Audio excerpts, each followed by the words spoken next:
welcome to episode 3. I almost said 2. No. We way further than that. So episode 3 is kind of where the meat starts. It's going to be something to chew on today. So it kind of sounds like rough, but it's true. So the whole, the study that we wrote is very, I don't want to say labor intensive, because that sounds like a job. I think it's bite-sized morsels. It's very, I don't want to use the word tolerable, but they're deep. They're deep, yes. Because you're trying to get into the root of the problem and address that. So our topic for episode 3 is self-comparison. My hair is looking a little crooked, guys. It looks fabulous. So we're talking about self-comparison. And so we talked about, we kind of gave you a sneak peek last week about the 3 kinds of comparison that we're going to kind of unpack for you over these next few episodes. And today we talk about self-comparison. So what does that mean? What is a self-comparison? So self-comparisons, I look at you and I figure out how I'm not enough or how I'm too much based on you. So it's a reflection of how I feel compared to someone else. Yeah.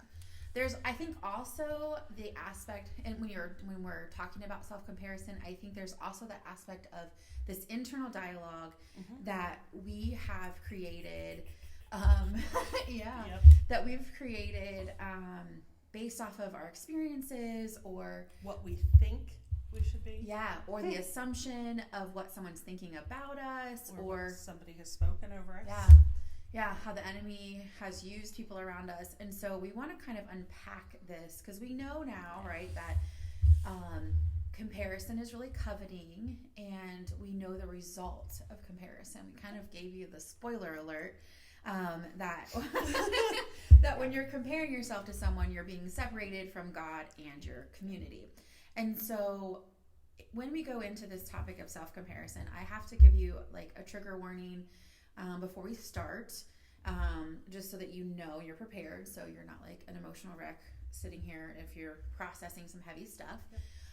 In this episode, we will discuss the topics of self-harm, and so we know that is deep, and that is a really sensitive subject for a lot of people, and we want to be very respectful of your time and let you know ahead of time that this could be something that you have to process a little bit. So, and you may not realize what you're doing that you are self-harming as we unpack. So as we learned as we wrote. Yeah. So I first kind of want to talk about that negative self-talk that we do. I feel like I'm the queen. I don't know negative what you're talking self-talk. about, Lindsay. Please enlighten me. You don't struggle with that? Oh, no. Totally struggle with it every single moment of everything. So I feel weird because I have this barrage of negative self-talk on any given moment, and I have a Rolodex in my head. I can just randomly pick. Oh yeah, that was good. Well, and I think honestly, as we've done this study, that I can't speak for both of us, but I know I have I've been able to more readily recognize when I am doing that. Yeah. And so I feel like that has helped me tremendously. But that negative self-talk, it's still there. I mean, just this, I'm having this. It's a habit. It's absolutely, it's ingrained. It's more than a habit. It's part of our DNA at this point. Right. Yeah. I mean, realistically, I'm having this Well, we're bombarded with it everywhere we turn. Absolutely. It's we look at somebody and they got a beautiful outfit, and you're like, I wish I could wear that, and why can't I? And you just start in. You just reminded me that happened to me at church a long time ago. We had just gotten Carter. This was not in our notes, so typical Tedder style. I'm gonna go off script. We're unscripted.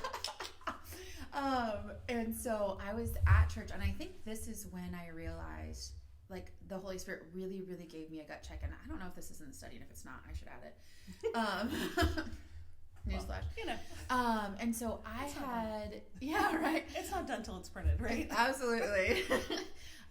So I had been serving in the nursery. We had Carter, our son was young. He's still young, but we had newly gotten custody of him, and we were, I'm trying to like do the right thing and like, let me volunteer in nursery because I'm using the nursery. And I later realized that nursery isn't where I'm supposed to serve. It's not my gifting either. It's not my gifting. And so, but anyway, I didn't know it at that time. And so I was serving in the first service nursery, and it was like every kid had snot and a fever, and it was before COVID, and everyone like wouldn't go anywhere with a fever, and they just like, yeah, it's fine. And so they're fine.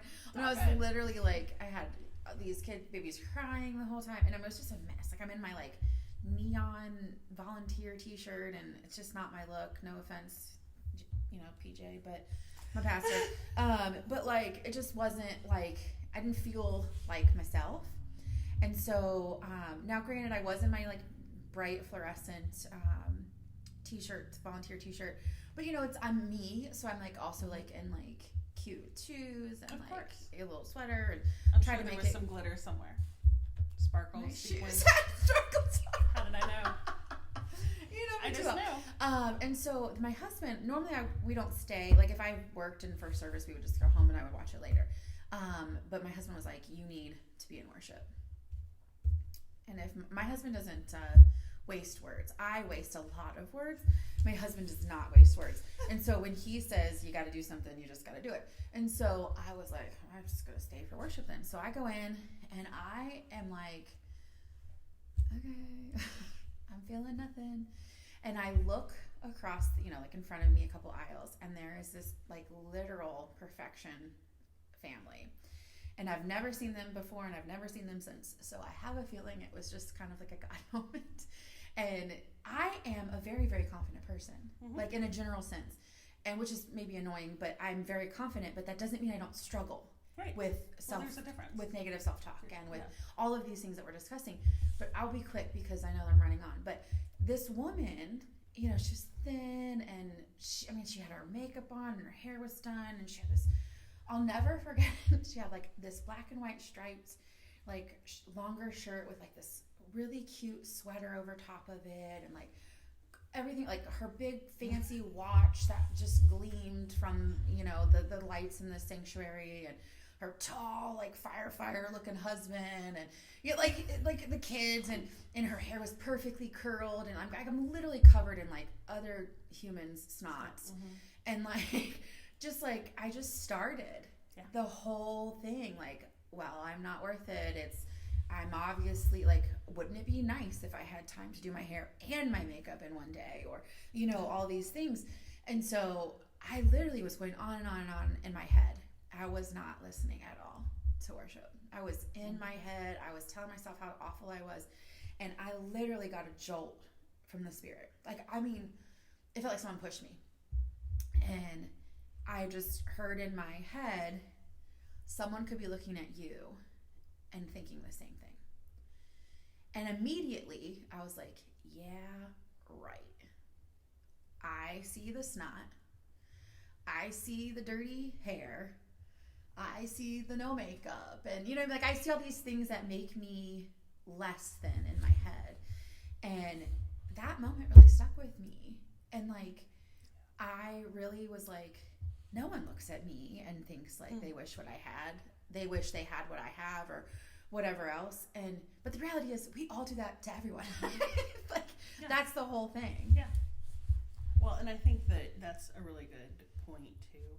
We don't think that anybody could ever possibly look at us and what we'll be. No. But, I look and I'm successful at many things, not everything, but many things. Yeah. And people have mentioned to me, they're like, I just want what you have, and I'm like, what do I have? Right. But it's true. We don't know what other people are going through, and we're comparing ourselves to some imagined image that we have of what their home life or what their daily routine is. I literally looked at this woman's watch. This is how in depth I went. I won't go much longer on about this. I literally looked at this woman's watch, and I imagined Christmas morning. The sexy husband, no offense, like he was a very good looking man. I didn't see him. He was a very good looking man. And, he's like, here, sweetie. And he gives her this beautiful box. And the kids are like, oh, Mom, we love you. And then, I literally pictured their Christmas morning and this man handing his wife a watch that she now adorned. And then I even went so far as to say, I'm sure he already had all the links removed for her tiny, perfect wrist. That's what was happening in my brain. I wasn't listening to worship. Yeah.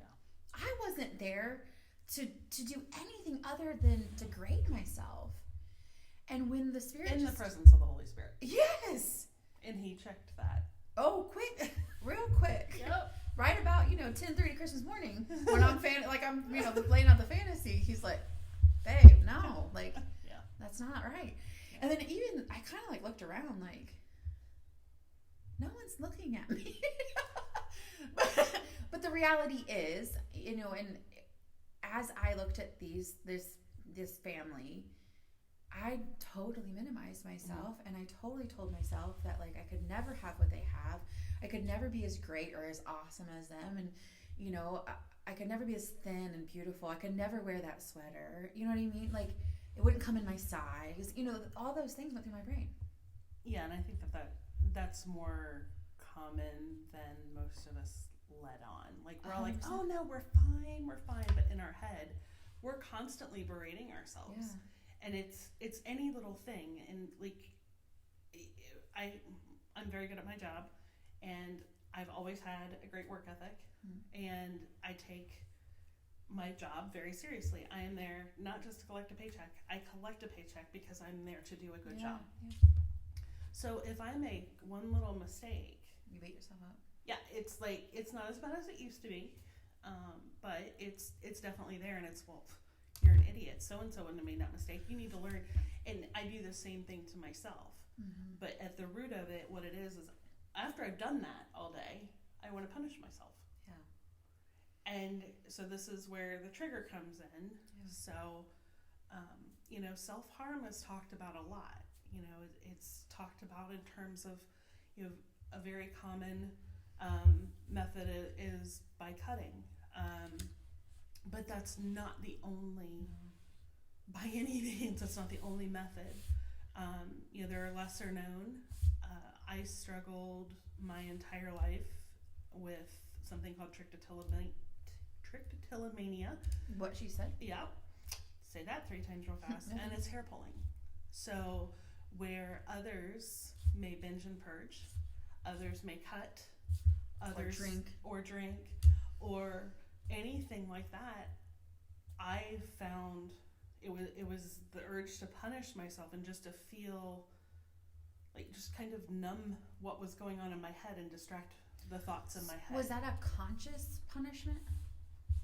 Like were you and I'm just trying to get into your brain a little bit. You don't want to go in there. But I just didn't know if it was conscious. So I don't remember exactly how it started. But when I was in high school, it was extremely bad. And I don't know that it was necessarily conscious, like I'm going to do this. It was just something that I don't want to say stumbled upon, but it was a way for me to shut my brain up, and in the process give myself what I deserved. That's what I want to touch on, because you said you were punishing yourself. So was it a conscious punishment? Were you like, I deserve this? No, I don't think that it was necessarily. Maybe it was, but it was definitely something that it was very difficult for me to not do. So it was like compulsory. Yes, it was very compulsive behavior. And like I said, other people cut. Other people. It takes a wide variety of things to do when you're talking about self-harm. So it's not just a one size fits all. Mm-hmm. But when I was doing that, I was separated from my family. My family didn't understand why I was doing it. I didn't understand why I was doing it. You probably wanted to hide it from people. I did. Too, yeah. And then it reaches a point where you can't hide it. Yeah. Right? But when you're going through it, it feels like you're never going to come out of it. And it feels like you're always going to be stuck at the bottom. And whatever self-harm you're participating in, because I think we all do it to some extent, or at least most people do it to some extent. We just haven't ever really talked about it until recently. And, you know, when the urge, because I still have the urge to do it.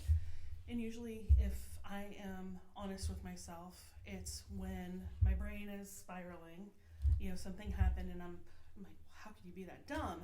Why would you let that happen? Like, and things beyond my control. Yeah. But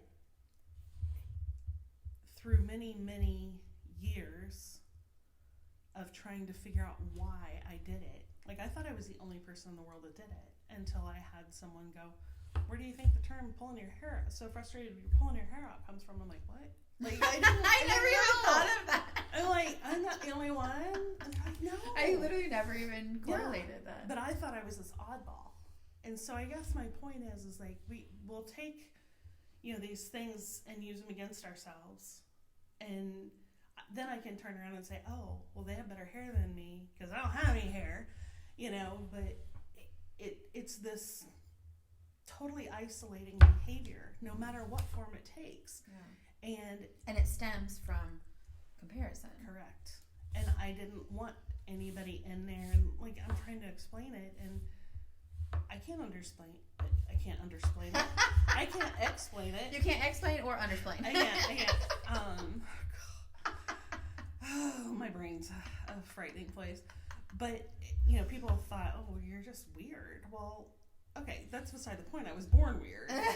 That's what makes me me. Right. But, you know, I was bullied horrifically for it in high school. Really? And I was told how ugly I was and, you know, all the nicknames and all that fun stuff. But my point is that when I started focusing on what God says, it becomes harder, not impossible.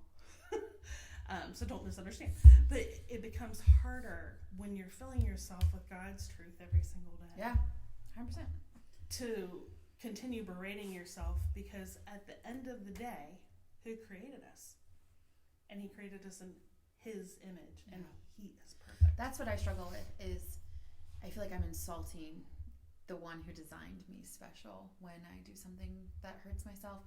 So when we first of all, thank you for sharing that. I know that wasn't easy. I think I've told 10 people about that outside of my family in my entire life. Well, hello world. So, everyone knows now.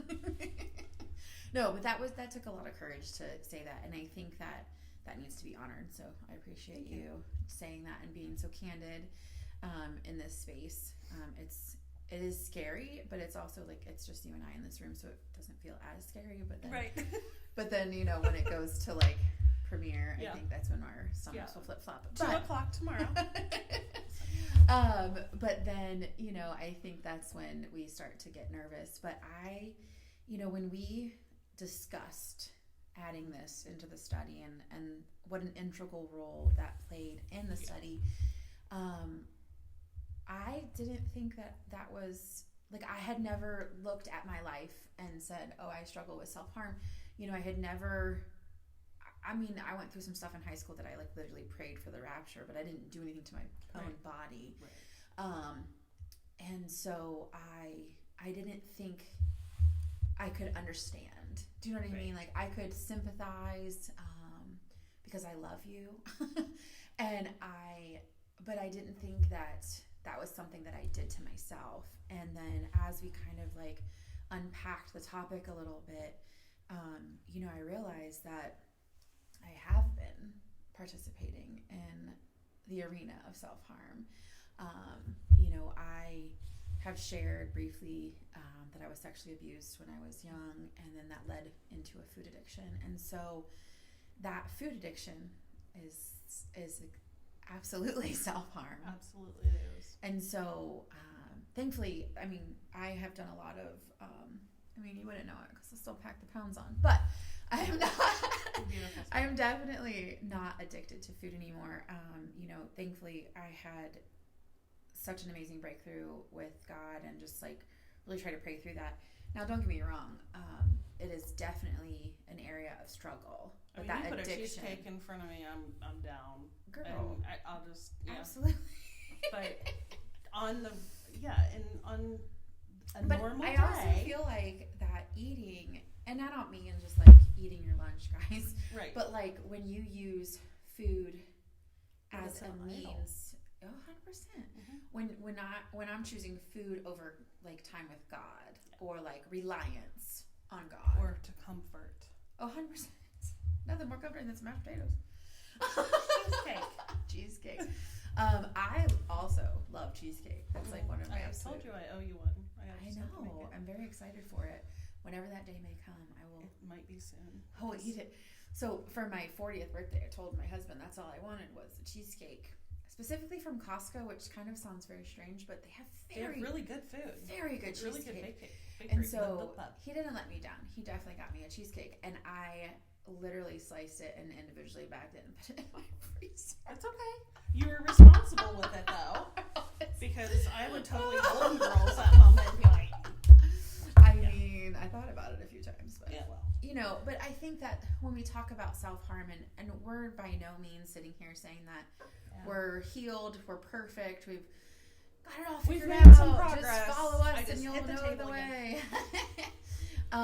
But you know, that's not it. You know, we're humans, and our nature is sinful, and so I think as much as we can sit here and say we've made progress, or you know, we recognize these issues in our lives, it's very easy to still turn to that behavior. Yeah. And so if I think, you know, my heart is just to say this, like, if this is something that you are struggling with, just please know you're not alone. There's no shame in it as soon as it sees light. So, you know, when you keep it inside and you keep telling yourself how awful and horrible you are, and you keep engaging in the self-harm, you're pushing yourself further and further away, but God's only one step away, like no matter how far away. 100%. And I just thought of something, because you that was a weird way to say it. It was like, but like you identify this topic of self-harm as you have this narrative in your brain that tells you that you messed up, and that's why you need to hurt yourself. That's not what happens in my brain. When I go to eat and it's in a negative, like when I want to hurt myself with food, I don't look at it as hurting myself. I look at it as a reward. Right. I get to do this. Yeah. And I think that that's an interesting difference. And I want to clarify something too. I don't, like, when I was in the midst of doing it, it was primarily just to numb the pain or Got you it. know, Okay, that makes shut my brain up. But leading up to it, like, it was all That's what you were doing. Yes. Okay, that makes more sense. So then then when I would do that, then I didn't have to listen to that voice anymore. Got it. I was distracted. Got it. That makes more sense. Then thank you for explaining that. No, I'm sorry. no problem. I just, because like when my brain goes, like if I have like, and still to this day, like if I have a terrible day, like everyone's crying and you know there's messes everywhere I look. You were the least of my problems. Then you know I'm like, ugh, I gotta get this piece of cheesecake out right now and I gotta eat it. And then that's where I'm like, okay. And then I look at my kitchen sink window, because that's where I have my my Bible verses that tell me. Yes, I know. I love it when I go over there and wash my hands, because I'm like, I need that. I need that. One has been there like for 2 years. So if that tells you anything, it just stays Is that the Gyra then? No, Okay. no, that one just went up. It's the Habakkuk, I think. Is it Habakkuk? I don't know. I'll look it up for the next episode or something. It's a good verse.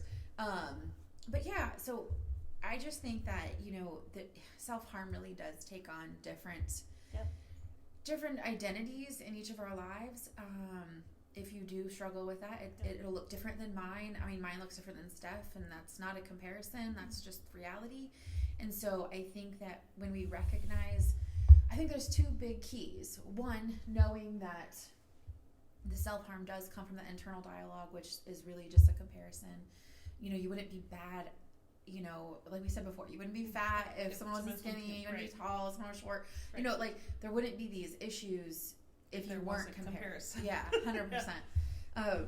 But I do kind of want you, in this study, you talk a lot in this week of study about a particular Bible verse that kind of really hit you in a different way once Yeah.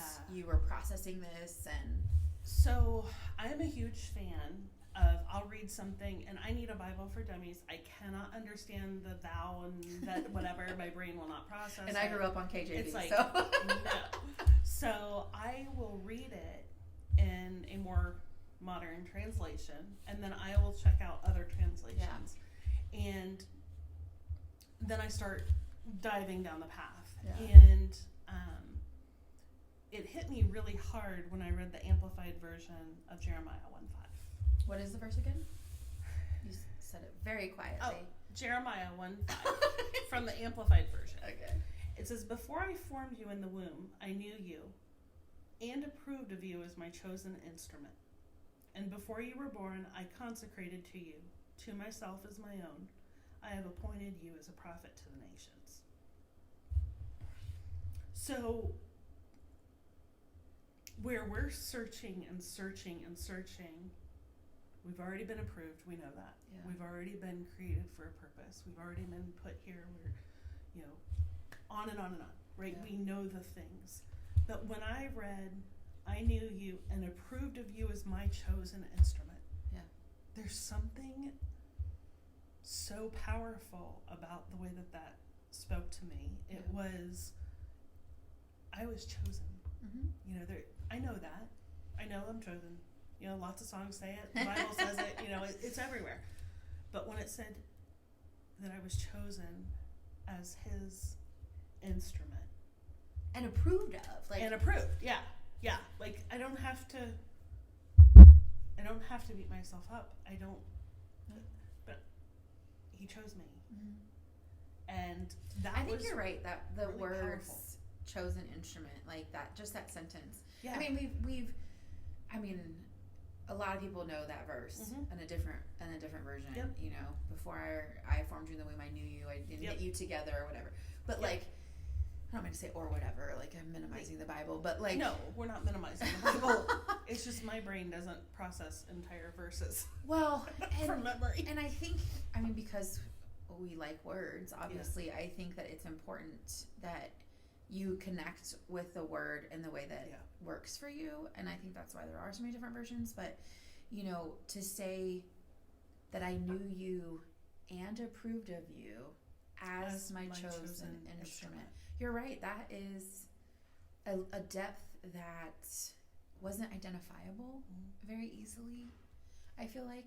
And so, I think as we wrap up, I think we're already a little over our normal time slot, but I'm not surprised. it was a heavy topic. It was So, thanks for sticking around with us.